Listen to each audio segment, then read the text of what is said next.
Resistencia indígena, negra y popular es la denominación de la marcha que hoy partió del Obelisco para llegar al Congreso de la República, y en su ruta presentaron varios planteamientos que benefician a ese sector.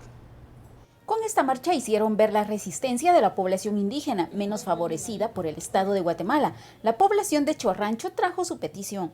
Hoy exigimos al Estado que nos devuelva los 54 manzanas que nuestros abuelos de nosotros, los de Choarrancho, compraron.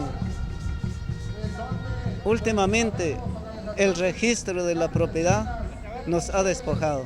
Por eso en su ruta presentaron 4 acciones de amparo en la Corte Suprema de Justicia por las autoridades ancestrales Ixiles, Cachiqueles, Chortís y Quechíes del Estor para recuperar tierras ancestrales y comunitarias, y varias organizaciones respaldaron dicha acción y siguieron el paso hacia el Congreso con más demandas. Primero, la aprobación de la Ley de Desarrollo Rural, la Ley de Jurisdicción Indígena, la Ley de Radios Comunitarias, y llevamos un respaldo total a las reformas a la ley electoral y de partidos políticos y a las reformas al sector justicia.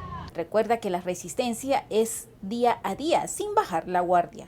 Que se unen a estas luchas. También hay otras resistencias a otras comunidades, pero hoy, el día de hoy, es unirnos para poder hacer frente a esos problemas que estamos enfrentando. A mediodía llegaron frente al Congreso, donde pernoctarán hasta el viernes. Por una Guatemala en paz, Ana Lucía Morales y Emilio Artiga.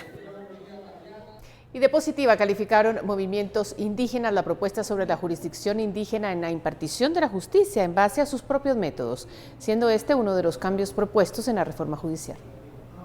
El sistema de justicia de los pueblos indígenas es paralelo al método que reconoce el Estado, pero con las reformas al sector justicia se plantea eliminar dicha exclusividad a la Corte Suprema de Justicia. Los pueblos indígenas tienen otras formas de hacer justicia que no son sometidas a la justicia estatal. Es la participación comunitaria, las decisiones colectivas. Las investigaciones se hacen a nivel de la sociedad, de las comunidades.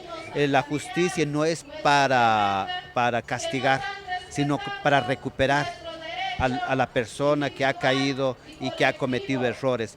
La justicia maya plantea como principal doctrina la recuperación de la vergüenza, la cual pasa por escuchar, no mentir y recuperar la armonía en la comunidad. Una persona que delinque, una persona que se comporta mal, es porque ha perdido la vergüenza, dice. Entonces la necesidad de que esta persona sea reincorporado a la sociedad, a la comunidad. Ya tenemos una práctica bastante interesante en varias regiones. Nuestras autoridades están tratando de reconstituir la forma de hacer justicia, que se fueran creando relaciones horizontales entre la justicia occidental y la justicia de los pueblos indígenas. Consideramos que podría ser muy positivo para nuestro país.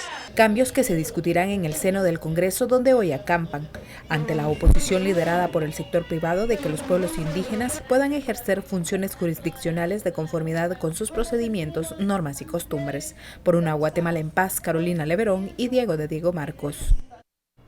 Y en la historia, la resistencia indígena ha sido fuerte ante las desigualdades de los estados, y quienes mayor resistencia han ejercido son las mujeres. Los cambios de las denominaciones de este día ha sido positivo. Los pueblos indígenas, no solo de Guatemala, sino de toda América, han resistido a esa colonización, a ese eliminar la cultura indígena, porque recordemos que los países europeos tienen un etnocentrismo que consideran su cultura como la mejor. Se está reivindicando esta lucha persistente de los pueblos en defensa de la tierra, el territorio, los bosques, el agua, también nuestros idiomas. Guatemala, México, Bolivia, Perú y Ecuador son los países con más resistencia por su población indígena con culturas milenarias. Hecha por todos los pueblos indígenas, pero especialmente por las mujeres, porque las mujeres somos las que hemos conservado el traje en casi todas las culturas indígenas de toda América. Acá en Guatemala nosotros podemos ver que la mujer es la que más ha resistido, ¿verdad? La resistencia jurídica, social, idiomática, religiosa y cultural es fuerte y en cada generación se ha dado la resistencia. El país está inmaduro para tener la capacidad de ver hacia atrás, dice el experto en temas indígenas. De ver el pasado, de enfrentar las consecuencias de ese pasado y asumirlo con toda su crudeza. Por lo tanto, le ponemos cualquier nombre que trata de esconder la realidad o de no visibilizar con la franqueza que debería lo que sucedió hace más de 500 años en nuestros países. También hace el llamado para una revisión de la historia que limita la historia. ¿Qué sucedía antes? La historia de los países que han logrado una estabilidad educativa, económica, incluso política, viene de la capacidad que tienen de enfrentar su pasado.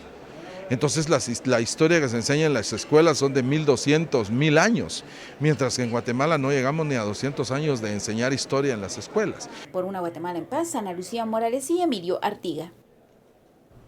Y en el marco de la celebración del Día de la Resistencia Indígena se realizó el lanzamiento de una propuesta que pretende darle mayor participación a las comunidades ancestrales y tribales. De acuerdo a lo que establece el convenio 189 de la Organización Internacional del Trabajo en relación a los pueblos indígenas y tribales en países independientes, la representante de esa organización se refirió a la importancia de las consultas comunitarias como derecho fundamental.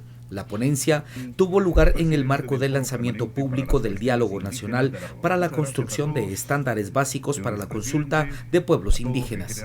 Como decía, la consulta debe ser entendida como un derecho fundamental de los pueblos y comunidades a participar en las decisiones que les afecten. Tiene como finalidad que los pueblos indígenas puedan influir en las decisiones del Estado susceptibles de afectar sus derechos colectivos. En la actividad estuvo presente el vicepresidente Yafet Cabrera, la ministra de Trabajo y el presidente del Foro Permanente para las Cuestiones Indígenas de la ONU, Álvaro Pop, quien criticó la nula inclusión de los pueblos indígenas en políticas públicas en el gobierno actual. Me parece que hasta la fecha no ha habido un espacio en el cual el tema de pueblos indígenas y el diálogo con los pueblos indígenas se haya desarrollado en el estado de Guatemala. Ni el gobierno anterior ni este gobierno lo han hecho. Me parece que el estado de Guatemala históricamente comete el error de buscar a sus, entre comillas, amigos indígenas y establecer un espacio de construcción de políticas, de definiciones y demás. Los diálogos se estarán realizando de forma simultánea en varios departamentos del país y de acuerdo al programa, los resultados se tendrán en los primeros meses de 2017. Por una Guatemala en paz, Miguel Salay y Marvin Pérez. Bueno, en este momento sí vamos a compartir con ustedes el pronóstico del clima. John Deere, en cualquier clima, somos su mejor opción. Presenta.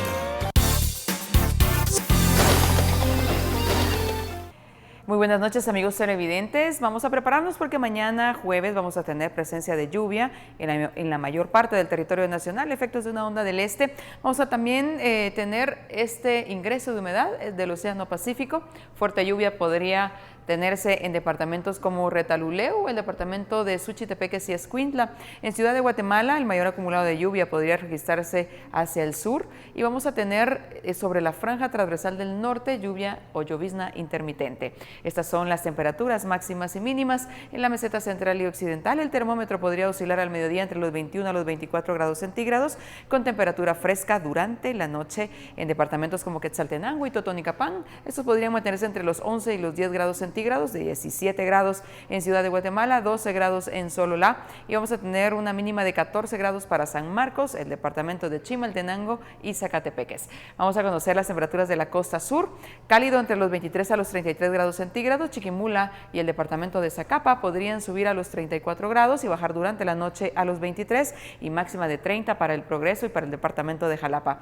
La costa de Jutiapa, lluvias sobre sectores de montaña, vamos a tener 34 grados como temperatura más alta, es en el departamento de Jutiapa, 32 grados para el departamento de Petén, 21 en Quiché, 24 en las Verapaces y 31 grados en el departamento de Izabal. Pronóstico del clima para los siguientes 3 días en Ciudad Capital, vamos a tener presencia de lluvia, aunque también se pronostican lapsos largos de sol, especialmente durante la mañana. Este ha sido el informe del clima a través de Noticiero Guatevisión. Les saludó Marisol Padilla. John Deere, un socio en el que puede confiar, presentó.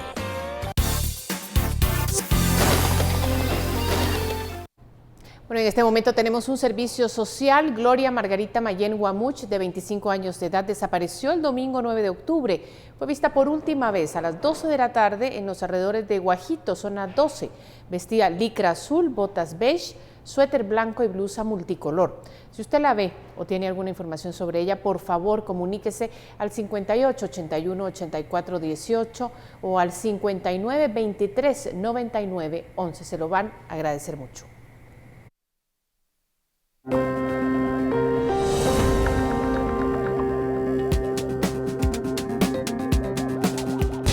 Tenemos que hacer una pausa, pero vamos a regresar y tenemos más información. Vamos a hablar del drama humanitario en Haití.